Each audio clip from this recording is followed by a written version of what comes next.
네, 먼저 오늘 우리에게 주신 하늘 말씀 읽도록 하겠습니다. 오늘 우리에게 주신 말씀은 사도행전 2장 36절에서 39절, 베드로전서 1장 17절에서 23절, 누가복음 24장 27절에서 25절 말씀입니다. 베드로전서는 우리가 방금 우리 어린이 인디고와 함께하는 하늘표기 때 읽어서 저는 사도행전 그리고 누가복음만 대신 읽도록 하겠습니다. 제가 우리 교우분들의 고백을 담아 읽도록 하겠습니다. 사도행전 말씀입니다. 그러므로 이스라엘 온 집안은 확실히 알아두십시오. 하나님께서는 여러분이 십자가에 못 박은 이 예수를 주님과 그리스도가 되게 하셨습니다. 사람들이 이 말을 듣고 마음이 찔려서 형제들이여 우리가 어떻게 하면 좋겠습니까? 하고 베드로와 다른 사도들에게 말하였다. 베드로가 대답하였다. 회개하십시오. 그리고 여러분 각 사람은 예수 그리스도의 이름으로 세례를 받고 죄의 용서를 받으십시오. 그리하면 성령을 선물로 받을 것입니다. 이 약속은 여러분과 여러분의 자녀와 또 멀리 떨어져 있는 모든 사람, 곧 우리 주 하나님께서 부르시는 모든 사람에게 주신 것입니다. 복음서 누가복음 말씀입니다. 그리고 예수께서는 모세와 모든 예언자에서부터 시작하여 성경 전체에서 자기에게 관하여 써놓은 일을 그들에게 설명하여 주셨다. 그 두 길소는 자기들이 가려고 하는 마을에 가까이 이르렀다. 그런데 예수께서는 더 멀리 가는 척 하셨다. 그러자 그들은 예수를 만류하여 말하였다. 저녁 때가 되고 날이 이미 저물었으니 우리 집에 묵으십시오. 예수께서 그들의 집에 묵으려고 들어가셨다. 그리고 그들과 함께 음식을 잡수시려고 앉으셨을 때 예수께서 빵을 들어서 축복하시고 떼어서 그들에게 주셨다. 그제서야 그들의 눈이 열려서 예수를 알아보았다. 그러나 한순간에 예수께서는 그들에게서 사라지셨다. 그들은 서로 말하였다. 길에서 그분이 우리에게 말씀하시고 성경을 풀이하여 주실 때 우리의 마음이 우리 속에서 뜨거워지지 않았습니까? 그들이 곧바로 일어나서 예루살렘에 돌아와서 보니 11제자와 또 그들과 함께 있던 사람들이 모여 있었고 모두들 주님께서 확실히 살아나시고 시몬에게 나타나셨다 하고 말하고 있었다. 그래서 그 두 사람도 길에서 겪은 일과 빵을 떼실 때에 비로소 그를 알아보게 된 일을 이야기하였다. 아멘. 네, 반갑습니다. 저는 오늘 우리 향림공동체 강단교류로 우리 섬돌향림교회에서 말씀을 나누게 될 들꽃향림교회 박재형 목사입니다. 반갑습니다. 네, 제가 이번에 강단교를 이렇게 서로 역할을 분담하면서 이번에 섬돌향림을 가라고 이렇게 딱 결정이 됐어요. 그래서 되게 자주 간 것 같은데, 그죠? 근데 제 착각이었습니다. 이곳으로 예배당 터전을 옮기고 나서는 제가 처음 온 것 같고요. 그 전에는 꽤 그래도 자주 왔던 기억이 나는데 그것도 아마 여기가 좀 편하고 좋아서 자주 왔던 기억이 났던 것 같습니다. 생각보다 오랜만에 뵙게 되는 것 같은데요. 제가 이제 지난 한 해 맞죠? 2025년 한 해를 안식년을 하고 지난 2월 이제 마지막 주에 복귀를 했습니다. 그래서 제가 복귀하고 나서 저희 들꽃향림교회에 좀 이슈가 생겼습니다. 목사님이 이렇게 갑자기 설교가 길어졌지. 생각해 보니까 제가 안식년 동안 1년 동안 좀 하고 싶은 말이 많았던가? 그래서 좀 지지난주가 이제 피크를 찍었고 한 45분 해갖고 집에 가자마자 혼났습니다. 무슨 설교를 40분을 넘게 하냐. 그래서 지난주에는 원고를 2개를 준비를 했어요. 원래 쓴 원고와 요약본을. 그래서 예배 전까지 막 고민을 하다가 요약본을 했는데 짧게 했습니다. 그래서 제가 작년에 그 학교에서 우연히 그 담당 교수가 없어서 실천신학 설교학 수업을 진행을 했던 적이 있어요. 그때 학우분들에게 저는 원고 설교를 한다. 그래서 원고를 토시 하나 안 틀리고 다 읽는다. 심지어는 웃기는 부분도 이렇게 가로쳐 놓고 이것은 웃기는 부분이라고 해갖고 하나 다 읽는다 해서 저는 그게 좋은 방법이다라고 이제 강의를 했었습니다. 왜냐하면 사람이 어떻게 될지 모르니까요. 말하다 보면 삼천포로 빠지고. 근데 강의를 하면서 느낀 게 제 설교를 제가 한번 성찰을 해보니까 너무 이 문장에 매이고 글에 매이게 되더라고요. 그래서 오히려 전달력이 떨어지는 것은 아닐까 그래서 복귀하고 원고를 써놓되 원고를 안 보고 이렇게 몇 번을 하다 보니까 그래서 길어지지 않았나. 예, 그래서 오늘은 우리 섬돌 향림 교우들에게 민폐를 끼치지 않기 위해서 원고를 준비를 해왔습니다. 그 김수하나 목사님께서 보내주시더라고요. 그 그러니까 설교를 하늘 뜻 표기를 준비할 때 이런 거 고민해 주시고 하십시오라는 이제 안내문을 보내주셨는데 거기에 딱 시간이 명시돼 있었습니다. 20분에서 25분. A4 용지 4페이지, 딱 4페이지 준비했습니다. 네, 여기까지만 웃기려고 하고요. 별로 웃길 상황이 아닙니다, 그죠? 요즘 우리가 살고 있는 이 세계가 좋아지는 것 같으면서도 다시 과거로 회귀하는 것 같고 이제 뭔가 새로운 세상이 열릴까라고 생각이 들지만 여전히 변한 건 없습니다. 아마 처음 예수의 부활을 경험한 사람들, 그의 제자들도 똑같은 심정이 아니었을까 생각이 듭니다. 아시겠지만 마가복음의 원래 원본에는 빈 무덤의 이야기에서 예수의 부활 이야기가 끝이 납니다. 그 말은 예수의 부활이라는 건 사실 빈 무덤에 대한 발견이었을 겁니다. 예수가 부활했다라는 소식을 듣고 많은 사람들이 모여 그리스도 공동체를 이루고 곧 도래할 하나님 나라를 기다리면서 희망차게 노력하고 살았는지도 모르겠습니다. 근데 제 생각에는 아마 대부분 그런 마음을 갖지 않았을까 생각이 듭니다. 변하긴 뭐가 변해? 우리 배반당한 거 아니야? 어쩌면 빈 무덤 그리고 십자가 처형 이후의 부활은 엄청난 배반의 사건이었는지도 모릅니다. 물론 그 이후 시간이 흐르고 기독교라는 종교가 세계적인 종교가 되어서 많은 사람들이 아니다, 그 예수의 부활이 예수를 죽인 자들을 배반한 희망의 사건이고 혁명의 사건이다라고 말은 합니다만 과연 지금 우리도 그렇게 받아들일 수 있는지 고민이 될 수밖에 없습니다. 그래서 저는 그 빈무덤 사건 이후 오늘 누가복음 본문에서 말하는 엠마오로 가는 두 사람의 이야기에 대해서 한번 이야기를 해보고자 합니다. 오늘 본문 말씀을 보면 두 사람이 길을 걷고 있었습니다. 그들은 조금 전 아침 예루살렘에서 한 소식을 전해 들었습니다. 그리고 그 소식은 다름이 아닌 예수의 시체가 사라졌고 그의 무덤이 텅 비어 있다는 것이었습니다. 이 두 사람은 예수의 사도들 가운데 함께 있었던 사람들이었습니다. 그리고 예수의 시신을 거두어서 제대로 된 장례를 치르려고 했던 그 몇몇 여인들로부터 전날 죽임을 당한 예수가 다시 살아난 것 같다는 소식을 듣게 된 것입니다.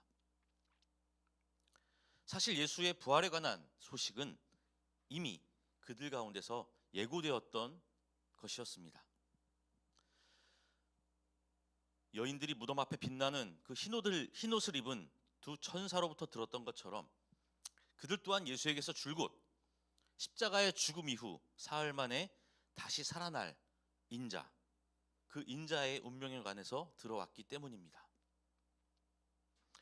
그런데도 어찌된 일인지 예수를 따랐던 이들에게 이 예수의 시신이 사라졌다는 소식은 전혀 기쁘거나 희망적인 소식이 아니었습니다.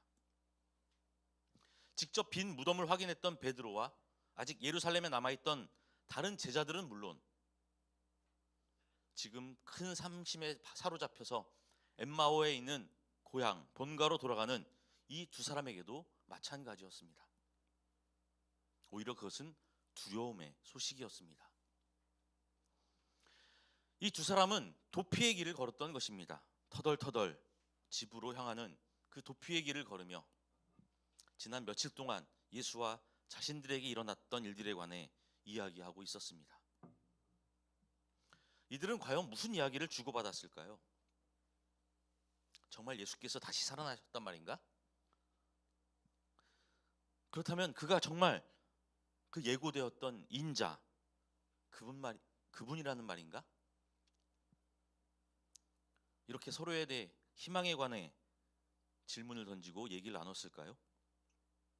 아니면 처절하게 실패하고 처참하게 죽임당한 그 예수가 사실은 정말 메시아일지도 모른다며 지금까지와는 전혀 달리 새롭게 펼쳐질 그 승리, 그 미래에 관한 희망의 계획을 함께 나누고 있었을까요? 아니었습니다. 불행히도 이들의 입에서 나온 말들은 온통 자조 섞인 한탄과 불안 가득한 걱정뿐이었습니다. 아무리 봐도 범상치 않은 사람이었는데, 분명 야훼 하느님의 예언자라고 생각했는데, 그래서 모든 희망을 걸고 모든 인생을 걸고 이스라엘을 구원할 메시아라고 믿었는데, 따랐는데, 이렇게 허무하게 실패하고 죽임을 당하다니, 이제 우리는 어떻게 살아야 하나? 이제 우리는 누구에게 희망을 걸어야 하나? 우리가 꿈꿔왔던 미래, 우리가 바래왔던 새로운 세계에 대한 계획은 이제 어떻게 되는 거지?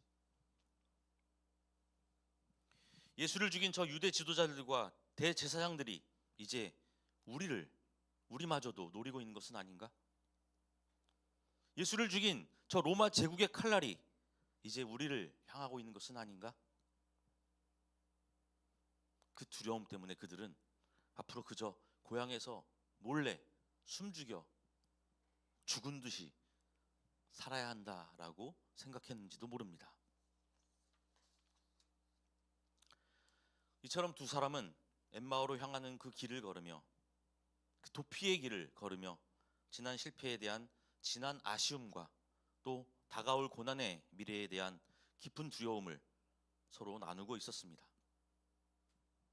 그리고 바로 그 순간 이 두 사람의 앞에는 전혀 예기치 못한 만남이 기다리고 있었습니다. 그것은 바로 부활한 예수와의 만남이었습니다. 이 두 사람의 발걸음이 점점 더 깊은 절망으로 빠져들어갈 때, 바로 그때 다시 살아난 예수가 그들 앞에 나타난 것입니다. 하지만 불행히도 아직 그들은 그 부활한 예수를 알아보지 못합니다. 심지어 그동안 귀에 못이 박히도록 들어왔던 그리스도의 부활에 관해 그가 다시 설명해 주어도, 아무리 모세와 이스라엘의 조상들을 통해 계시된 그 하느님의 약속, 메시아에 관한 계획에 관해 계속 확증해 주어도 이 두 사람은 부활한 예수를 전혀 알아보지 못했습니다. 그렇다면 무엇이 그들에게 눈앞에 있는 부활한 메시아를 보지도 못하고 발견하지도 못하도록 한 것일까요? 우리는 예수의 다시 사심, 그리스도의 부활을 역사적인 사건으로 이해하고 고백합니다. 아니, 어쩌면 고백하려고 노력하고 있는지도 모릅니다. 하지만 죽은 사람이 다시 살아난다는 그 사실은 우리가 지금 살아가고 있는 이 실제 역사 가운데 어쩌면 결코 일어날 수 없는 일일지도 모릅니다. 우리의 몸을 맡기고 살아가는 이 자연의 법칙 가운데 죽은 사람이 다시 살아난다? 그것은 사실 절대로 불가능한 일이기 때문입니다. 하지만 그럼에도 불구하고 우리는 그리스도인으로서 그의 부활을 역사적 사실이다 라고 믿고 고백하고 확신합니다. 그렇다면 그 근거는 무엇일까요? 예수의 부활을 기록한 성서가 역사적 기록이기 때문일까요? 그 성서 전체가 그 그리스도의 부활을 예고한 구약부터 신약까지 통일된 하느님의 말씀, 계시이기 때문일까요? 그것도 아니면 예수의 부활이 역사적 사실이다라는 것을 전제할 때만이 지금 우리가 믿고 추구하는 모든 가치와 희망이 유의미하기 때문일까요?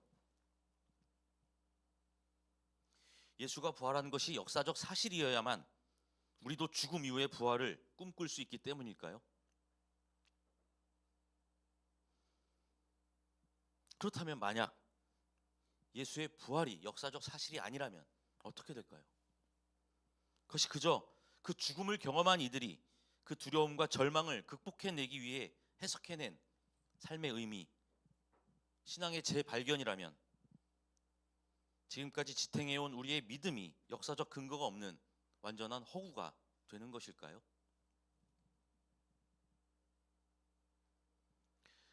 놀랍게도 오늘 엠마오로 걸어가던 이 두 사람은 전혀 예상하지 못했던 상황에서 전혀 예상하지 못했던 방식으로 부활한 예수를 만나게 됩니다.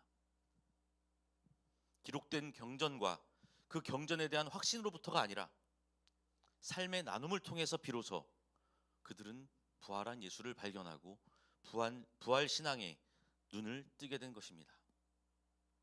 아무리 상세한 설명을 들어도 또 아무리 권위 있는 가르침을 들어도 보이지 않던 그 부활이 빵을 떼어 나누는 그 순간 비로소 보이기 시작한 것입니다. 엠마오로 가던 두 제자, 이들은 전혀 예견하지 못한 상황에서 부활한 예수를 만나고 또 전혀 예상치 못한 방식으로 그를 발견하게 됩니다. 사랑하는 우리 섬돌 교우님들, 우리는 언제 어디서 어떤 방식으로 부활을 경험합니까? 성서의 역사적 권위와 그 종교적인 권능을 통해서입니까? 아니면 우리가 품는 그 역사적 희망의 확증을 통해서 우리는 그 확신을 얻게 됩니까?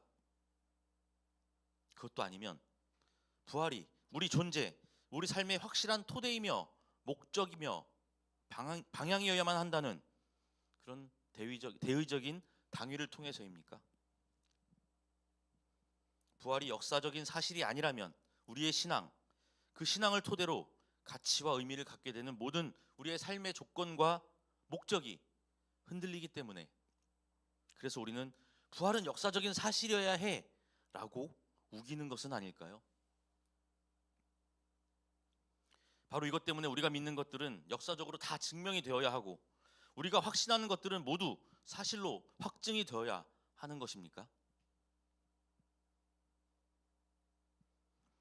우리가 만약 믿고 확신하는 부활이 겨우 이 정도의 의미와 가치만을 지닌 것이라면 그래서 그 부활이 기껏해야 현실 가운데 그저 승리를 바라게 하고 죽음 이후에 영원한 삶을 보장해주는 어떤 확인서 정도밖에 안 된다면 예수의 부활은 그저 우리를 위해 희생시킨 제물밖에 안 된다는 사실을 그리고 종교적인 상징으로밖에 승화되지 않은 것을 우리는 알게 됩니다. 이러한 부활은 이미 성서를 통해 오랜 전통을 통해 예고되었지만 우리가 삶을 통해 경험할 수는 없습니다. 이러한 부활은 언제나 예상할 수 있는 일이지만 불행히도 결코 우리의 현실 가운데서는 일어날 수 없는 불가능한 초자연적인 사건일 뿐입니다. 오늘 누가복음 본문엔 이렇게 기록되어 있습니다.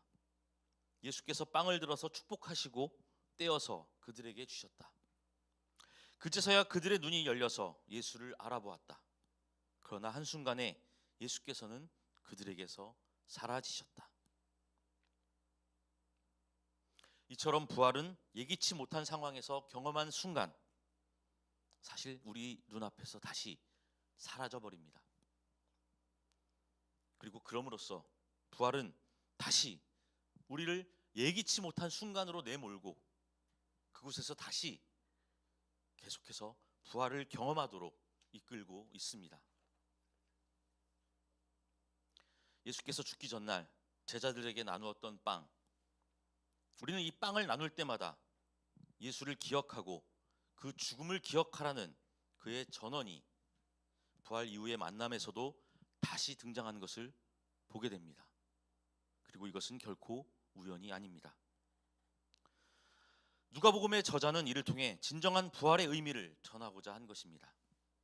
부활은 그저 반복되는 말과 의례를 통해서가 아니라 그리고 불변하는 문자로 기록된 어떤 역사적인 신빙성에 근거한 것이 아니라 우리의 삶과 현실 가운데 언제나 예기치 못한 사건을 통해 기대하지 못한 방식으로 끊임없이 기억되고 그 가운데서 늘 새롭게 발견하는 것이라고 오늘 성서는 말하고 있습니다.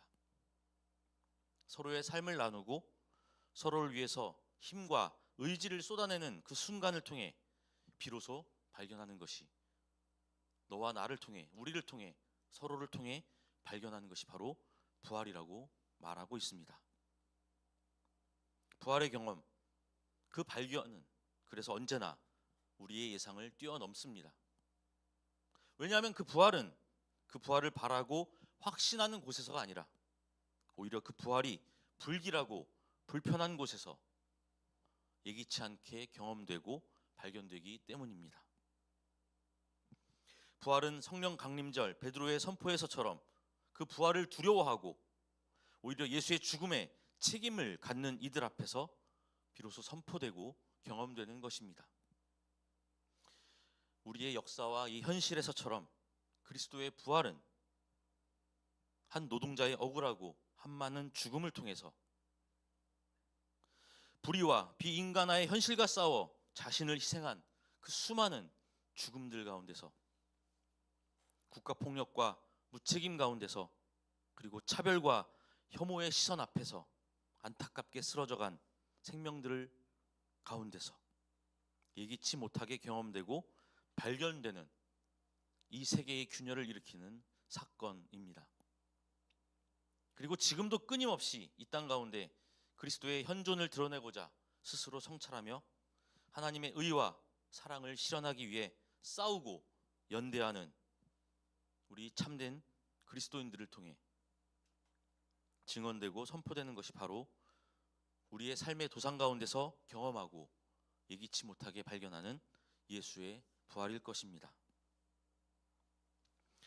여러분은 진리에 순종함으로 영혼을 정결하게 하여서 꾸밈 없이 서로 사랑하기에 이르렀으니 순결한 마음으로 서로 뜨겁게 사랑하십시오. 여러분은 다시 태어났습니다. 그것은 썩을 씨로 그렇게 된 것이 아니라 썩지 않을 씨, 곧 살아계시고 영원하신 하나님의 말씀으로 그렇게 되었습니다. 오늘도 예견치 못한 그 가운데 부활하신 그리스도와의 만남을 기다리며 우리가 서로 가운데 그 만남을 경험하는, 그리고 그 부활을 살아가고자 결단하고 애쓰는 모든 이들에게 주신 하늘의 말씀입니다. 함께 말씀을 기억하며 잠시 침묵하겠습니다.